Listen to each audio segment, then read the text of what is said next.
เฮ้ยเวลานุ่นขอโทษอีหลีได้แต่ว่าคิวเวียงนั้นมันต่ำกันอีหลีได้เศร้าเครียดนุ่นเนาะเศร้าเครียดนุ่นเนาะ บ่เครียดก็ได้ เพราะทริปลาวฮอบนี้ข่อยมีหมู่พาเที่ยวแล้วเด้อสบายดีประเทศลาวเบลล่ามาแล้วเด้อ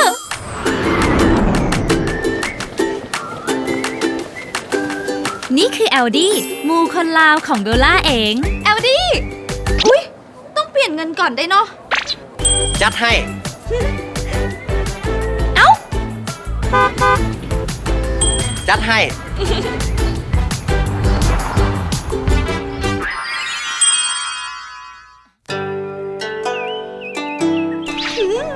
เป็นตะแซบทุกอย่างเลยแต่มาซ้ำนี่สั่งน้อยเดียวก็พอเป็นตะแซบกุ้งอุ๊ยอาหารแซบอิหลีได้เนาะไปเที่ยวดีกว่า จัดให้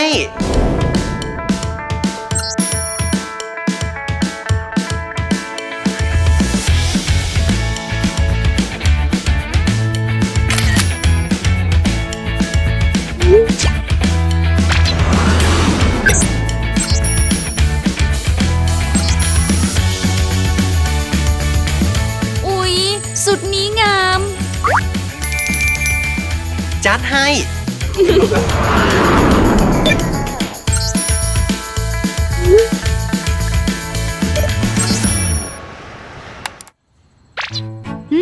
ดีแท้ มาเที่ยวลาวได้เฮ็ดอย่างหลาย ๆ อย่างเลยเพราะมีแอลดี้ซวยเบิงแยงได้นี่บ่ว่าจะไปใส่เฮ็ดอย่างอยู่ลาวก็ง่ายไปหมด จะต้องกลับไทยแล้วหวะ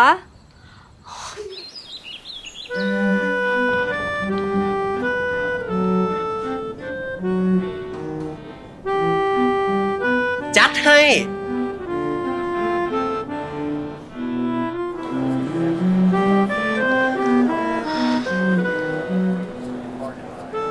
ข่อยยังบ่อยากกลับเทือ บ่ต้องห่วงเด้อบ่ว่าเวลล่าสิมาตอนไหนแอลดีก็ จัดไทยแมนบอล